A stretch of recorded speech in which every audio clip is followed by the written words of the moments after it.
काजल हिंदुस्तानी की ओर से आप सभी को भारत माता की जय, वंदे मातरम, जय जय श्री राम। भारत के सैनिक न केवल बॉर्डर पर, भारत के अंदर भी हमारी सुरक्षा करते हैं। आप देखो कि हमारे जो भी त्योहार होते हैं, हमारी शोभा यात्रा, रथ यात्रा होती है, तब भी सिक्योरिटी फोर्सेस के, डिफेंस के जो सैनिक है हमारी सुरक्षा में तत्पर रहते हैं कि हम आराम से, सुख शांति से अपना त्योहार मना सके। अमरनाथ यात्रा आप देख रहे हैं कि अभी चल रही है, और चारों धाम की यात्राएं जब हम करते हैं उस वक्त भी हमारे जो सैनिक है वो हमारी सुरक्षा करते हैं कि हम अपनी यात्रा को पूरी कर पाए, हमारे भगवान के हम दर्शन कर पाए। हमारे सैनिकों का बहुत बलिदान रहा है, अभी भी वो कर रहे हैं। हम निश्चिंत है कि हमें कुछ नहीं करेगा। हमारे भारत के बाहर का जो दुश्मन है वो हमारे अंदर, हमारे देश के अंदर घुस नहीं सकता, वो हमें, हमारा कुछ बिगाड़ नहीं सकता, क्योंकि भारतीय सेना जो है वो तत्पर है, वो शौर्यवान है।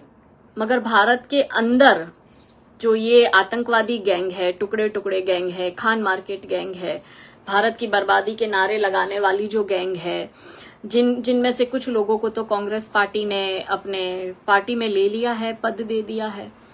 ये जो अंदरूनी जो हमारे देश के जो गद्दार है उनसे कौन लड़ेगा। आप देखो कि वक्फ बोर्ड के नाम पर अवैध अतिक्रमण इतना हो रहा है, भारत की जमीनों पर कब्जे हो रहे हैं। अगर ये मातृभूमि ही नहीं रहेगी तो आपका और हमारा अस्तित्व भी नहीं रहेगा। हमारे जैसे काफी ऐसे लोग हैं, बहुत सारे ऐसे लोग हैं जो निस्वार्थ भाव से माँ भारती की वो लोग सेवा कर रहे हैं। वो वर्दी में नहीं है, मगर वो एक आम भारतीय है और वो माँ भारती की सेवा कर रहे हैं कि भारत की कोई भूमि पर अवैध तरीके से अतिक्रमण ना हो।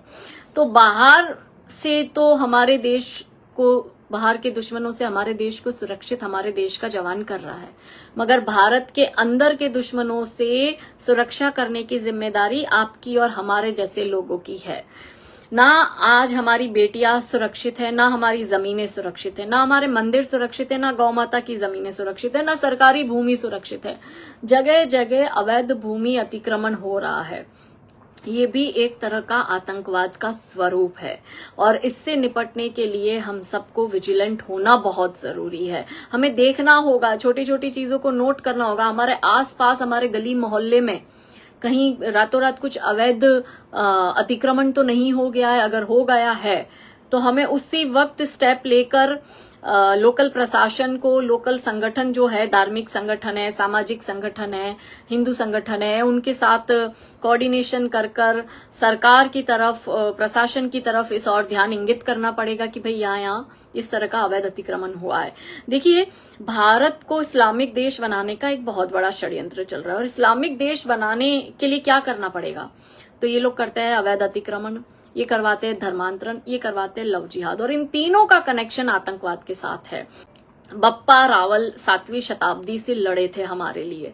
बप्पा रावल से लेकर छत्रपति संभाजी महाराज तक का जो बलिदान है वो व्यर्थ नहीं जाना चाहिए।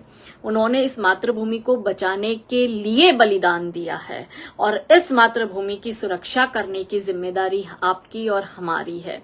और यही कारण है कि ऐसे बहुत से कार्यकर्ता है जो निस्वार्थ भाव से अपने जान की परवाह किए बिना किसी अपेक्षा के समर्पित है मातृभूमि को। बहुत से हिंदुओं की टारगेट किलिंग हो रही है। आप देख रहे हो कि किस तरह से हिंदुओं को टारगेट किया जा रहा है।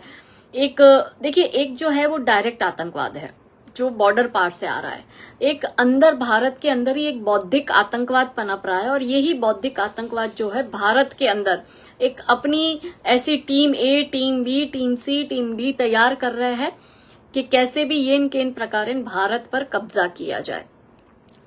अभी आपको बाबर, औरंगजेब के रूप में ही अफजल और आफताब मिलेंगे जो कब्जा कर रहे हैं। आपको ऐसे कुछ सरकारी अधिकारी भी मिलेंगे जो कुछ पैसों के लालच में, या शराब, शबाब, कबाब के लालच में आकर भारत की भूमि को अवैध तरीके से इन जिहादियों को दे रहे हैं। कुछ ऐसे नेता भी आपको मिलेंगे कि जो अपने पद का दुरुपयोग कर या अपनी सत्ता का दुरुपयोग कर जो हमारी मातृभूमि है, हमारा भारत की जो जमीनें हैं वो अवैध तरीके से इनको दे रहे हैं जिहादियों को। वक्फ बोर्ड के नाम पर भी भारत में जो है जमीनों पर कब्जा हो रहा है और गलत तरीके से वक्फ बोर्ड के नाम पर जमीनों का ट्रांसफर हो रहा है। और हमने देखा है कि किस तरह से जब हम 1947 में हमारा पार्टीशन हुआ था और उस वक्त 75% जो है हिंदू प्लस अदर माइनॉरिटीज थे और 25% इस देश में मुसलमान थे उस वक्त, और उसमें से कुछ 7-8% मुसलमान भारत में रह गए थे और 15-17% मुसलमान जो है पाकिस्तान चले गए थे। जो पाकिस्तान चले गए उन्होंने ऑलरेडी 10,38,000 स्क्वायर किलोमीटर जगह हमसे ले ली थी। अब जो भारत में उनकी जगह थी उस पर उन्होंने सक्सेसर अपने बिठाए और उन्हीं जमीनों पर कब्जा किया और आज ये हालत है कि कम से कम 8 से 10 लाख स्क्वायर किलोमीटर की जो जमीनें हैं वो या तो इनके नाम पर है या इनके सक्सेसर के नाम पर या वक्फ बोर्ड के नाम पर अवैध तरीके से हड़पी हुई, कब्जा की हुई है। तो यदि हम देखें कि कुल क्षेत्रफल कितना था तो 42 लाख स्क्वायर किलोमीटर का था, जिसमें से 10 लाख स्क्वायर किलोमीटर ऑलरेडी हमने पाकिस्तान को दे दिया था। आज परिस्थिति ये है कि तब का 10,38,000 स्क्वायर किलोमीटर और अभी का जो भारत में इनका 8 से 10 लाख स्क्वायर किलोमीटर का जो इन लोगों ने जो कब्जा करके रखा है, तो टोटल हम देखें तो 20 लाख स्क्वायर किलोमीटर।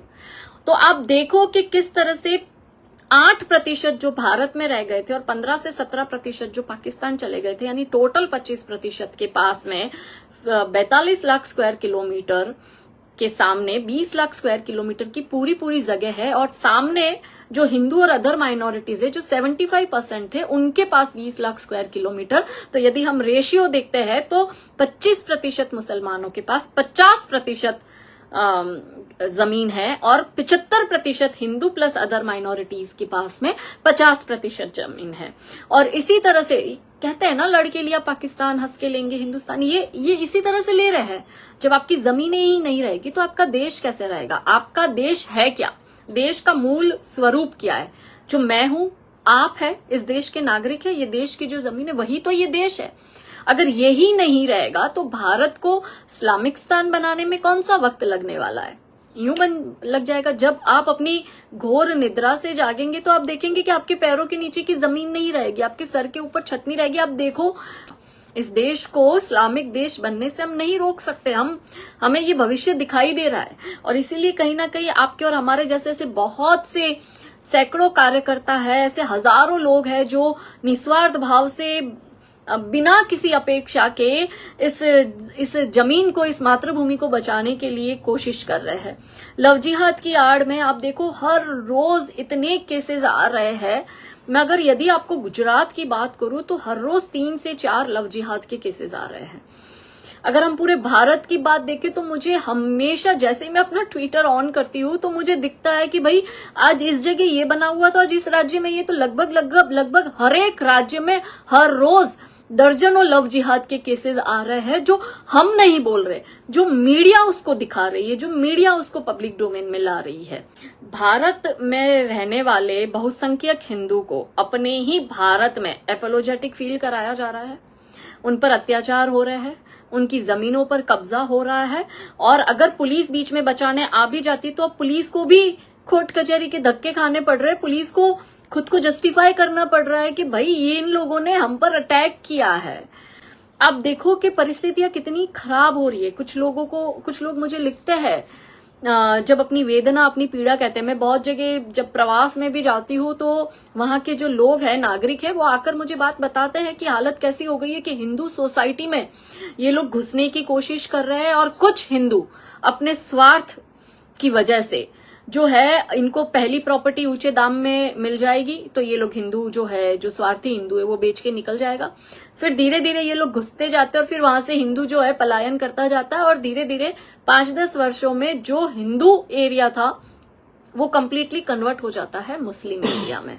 हमें दिक्कत नहीं है इस बात से कि मुसलमान क्यों आ रहा है, हमें दिक्कत इस बात से है कि सिस्टमेटिक तरीके से हिंदुओं को खत्म करने के षड्यंत्र हो रहे हैं।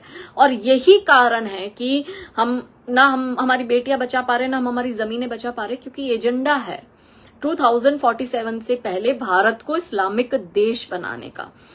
और यही कारण है कि मैं तो, मेरा तो क्या ही योगदान है, मेरा तो गिलहरी जितना योगदान है। बहुत से लोग बहुत कुछ कर रहे हैं, 365 दिन 24 घंटे। तो आपको देखना होगा आपके आसपास के माहौल में भी क्या हो रहा है, क्योंकि लिटरली हम लोगों को बर्बाद करने के, हिंदू परिवारों को बर्बाद करने के षड्यंत्र जो है वो फल फूल रहे हैं।